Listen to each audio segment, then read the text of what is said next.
So here we have a double DIN Connects2 kit to fit to a 2010 or 2006 to 2011 Honda Civic. This is a Type S, it's right-hand drive, so it's UK.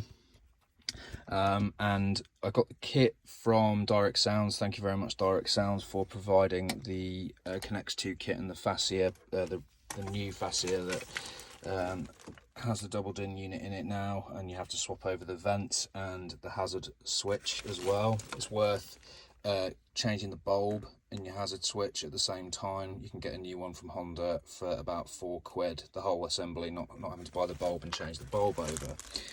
A couple of things to note in terms of the wiring. The majority of it is plug and play, so you get an adapter with the head unit, which goes into the back of the head unit there. That then connects to the Connect2 unit, and the Connect2 wiring converts it to the Honda loom wiring with the 2 grey plugs and the 2 green plugs here. This white plug here, I believe, is now defunct. It doesn't seem to connect into anything. It doesn't connect into the back of the stereo because the stereo connections are not Honda specific. This plug just seems to be now a defunct plug. It doesn't do anything. A couple of little issues that I ran into. This head unit's Pioneer.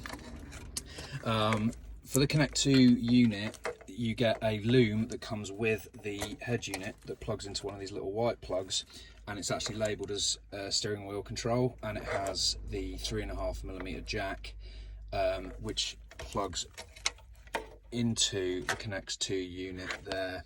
All of the other wires that come with the Connect2 unit, there's lots of wires coming off it, I believe, are for wiring up different cars. I've not used any of those, and my Connect2 unit is working perfectly. All my steering wheel control still works. The date and time are displaying correctly, so I think that's the only thing you actually need to plug in to the Connect2 unit from this particular head unit, so that's good and easy.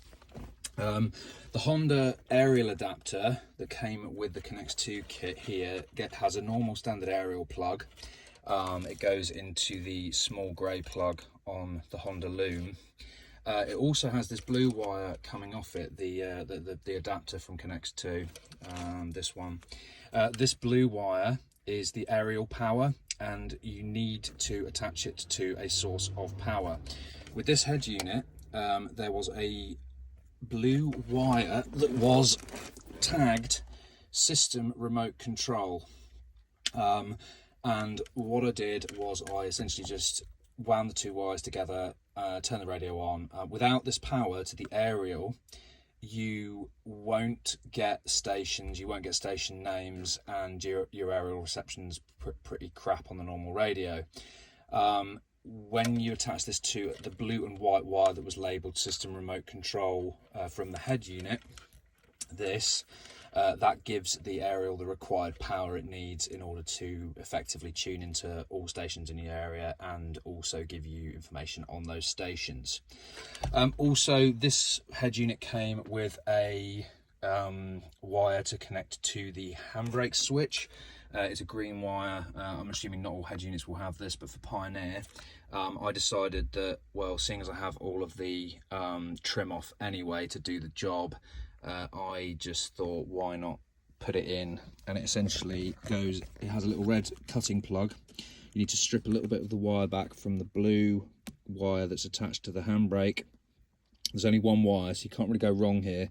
And there's a little kind of metal strip in this red box, and you just put that over the uncovered bit of wire, close the box up, and it will connect up your handbrake switch, so that in the future, if you decide to put in a camera, which I actually don't have on this car yet, then you will be able to, the head unit will be able to determine whether the handbrake is on or off, which I assume switches the camera on and off as well.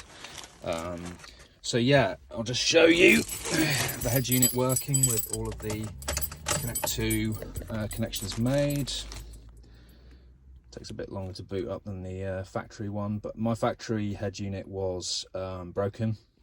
It was lots of problems with it. It was just disrupting the display for the aircon. I actually took the display out and resoldered it, as per a lot of posts on the internet, and it didn't make a difference, so the head unit itself was at fault. So there's the date and time correctly displaying on the head unit. The fan display all works as well, so everything is working as it should be, as per the Connects2 kit and its instructions. In terms of, what was the other thing I wanted to do? So yeah, the head unit's all up and working. With this head unit on this car, you do still need to connect up a USB, the USB port, and route the cable. I'm going to route it in and up into the glove box, through kind of up and then out into here. You still need to have to plug your phone in to get Apple Play, and I'm assuming Android Smart as well. So you have to plug the phone in via the USB port on the radio. I don't know whether it will retain connectivity for the factory installed auxiliary plugs. That may very well be. I know, different colours. I'm just wondering if the plugs that I'm not using now are going to be possibly the ones that won't work, or if that plug has anything to do with these plugs, in terms of the factory USB and auxiliary inputs. I have absolutely no idea whether those are still going to work. They might do, they might not.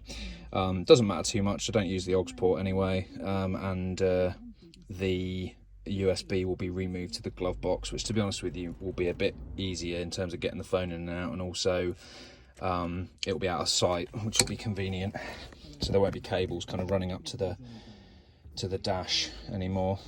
What was the other? There was one other thing I wanted to do. Maybe just, yeah, steering wheel control. I've shown you the date and time. This is the steering wheel control. So volume up, volume down. Channel changes on this head unit. Channel changes which radio station I've got saved. It doesn't tune into like different radio stations. But that's okay, because there's 6 spots for saving, and in my local area there's only about 9 stations, only sort of 4 or 5 of them I would listen to on a regular basis anyway. This job is not difficult exactly, but having some knowledge of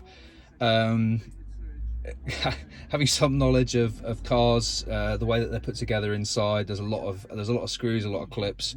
You have to remove the vents from the old fascia plate and put them onto the new one, and the hazard switch. The vents are quite difficult to get off. There's little clips along the top. They require a little bit of levering, but they are plastic, so they could break. Mine did not. I was quite careful. It did take me a while to get it off, but in the end I did. Obviously all of this trim has to come out in order to facilitate access to the head unit. The head unit has 3 screws here, 1, 2, 3, and also the original head unit has 2 screws on the bottom as well that you need to take off in order to remove the old factory radio. The old factory radio, yeah, like I said, was just broken, and I've been meaning to do this upgrade for quite some time, and it should be a good one. And I'm gonna now progress on to trying to get a dab aerial in on the A pillar, and down in through the glove box if I can. I've still got to install tweeters for my new Alpine speakers that I put in. Just trying to figure out how best to cut up the factory pods in order to fit the new speakers, but the wiring is all in for those. The new speakers are in. So overall it's going well, and hopefully by the end of the day I should have a working stereo and the car should be back together in the main.